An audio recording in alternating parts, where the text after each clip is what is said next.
एक गांव में एक शांत और सौम्य स्वभाव का संत रहा करते थे।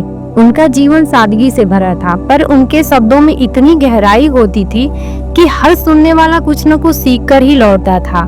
दूर दूर से लोग अपनी परेशानियां लेकर उनके पास आते और संत की बातों में उन्हें समाधान मिल जाता।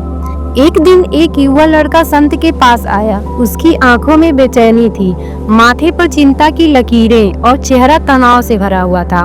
उसने संत से कहा, बाबा मैं बहुत थक गया हूँ, ना तो मुझे नींद आती है ना मन को चैन मिलता है। जो बातें कई साल पहले हो चुकी हैं मैं उन्हें भूल ही नहीं पाता।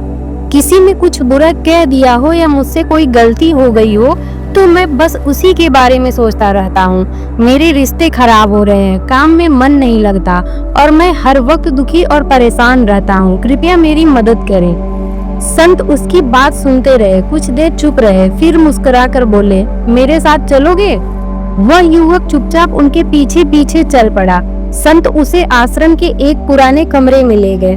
वह कमरा धूल भरे भारी भरकम लोहे और लकड़ी के पिटारों से भरा था। हर पिटारा बंद था, ऊपर से जंजीरों से कसा हुआ। संत ने युवक से कहा, इन पिटारों को अपनी पीठ पर उठाओ। युवक चौंका, बाबा ये तो बहुत भारी है, मैं इतने सारे कैसे उठाऊंगा? संत बोले, फिर भी कोशिश करो, जैसे तैसे उठाओ। युवक ने एक एक कर कुछ पिटारे उठाए। कुछ ही मिनटों में उसका शरीर झुक गया, कमर दर्द से करा उठी, सांसें तेज हो गई। वह थक कर नीचे बैठ गया। बाबा और नहीं हो पाएगा, ये पिटारा बहुत भारी है। संत ने शांति से कहा, तो अब इन्हें नीचे रख दो। युवक ने पिटारा धीरे से नीचे उतारा और जमीन पर रख दिया। उसकी सांसें सामान्य होने लगी, कंधे फिर से सीधे हो गए। थोड़ी देर बाद वह खुद को हल्का महसूस करने लगा। संत बोले, बेटा यही तुम्हारे मन की स्थिति है। हर बुरी बात, हर बुरा अनुभव, हर गलती, यह सब तुम्हारे मन के पिटारे हैं। तुम उन्हें रोज अपनी पीठ पर लाद कर चलते हो। जितना अधिक उन्हें ढोते रहोगे उतना ही ज्यादा थकते जाओगे। युवक कुछ सोच में पड़ गया। संत बोले, क्या इन पिटारों का वजन कम हो गया था जब तुम थकने लगे? युवक ने कहा, नहीं बाबा, वजन तो वही था। तो फिर थकावट क्यों हुई? युवक बोला, क्योंकि मैं उन्हें ज्यादा देर तक उठाए रहा। संत बोले, बिल्कुल सही। जीवन की चिंताएं, पछतावा, गलतियां, इनका वजन भी वही रहता है। लेकिन जब हम उन्हें ज्यादा देर तक अपने मन में रखते हैं तो वो हमें थका देते हैं, जला देते हैं और हमारी जिंदगी की रोशनी छीन लेते हैं। अगर तुम अपने अतीत को बार बार उठाते रहोगे तो वर्तमान को कैसे जियोगे और भविष्य को कैसे बेहतर बनाओगे? युवक की आंखों में नमी आ गई। वह समझ चुका था कि उसने कितनी ऊर्जा अतीत की सोच में बर्बाद की है।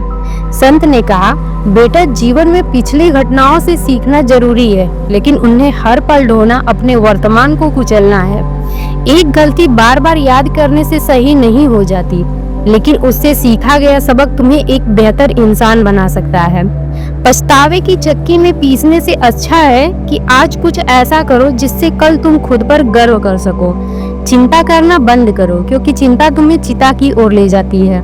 हर रात सोने से पहले अपने मन के पिटारे खाली कर दो, माफ कर दो लोगों को, भूल जाओ और अगले दिन एक नए जीवन की शुरुआत मानो।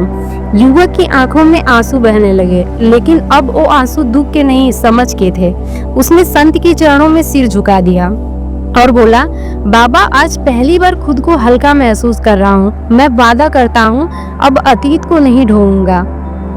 हम सबके मन में कुछ न कुछ बोझ होते हैं, यादें, पछतावे, गलतियाँ, शिकायतें, लेकिन जब तक हम उन्हें छोड़ना नहीं सीखते तब तक हम अपने जीवन को सच्चे अर्थों में जी नहीं सकते। चिंता मत करो, कर्म करो, क्योंकि कल का सुख आज की सोच नहीं, आज की कोशिश तय करती है।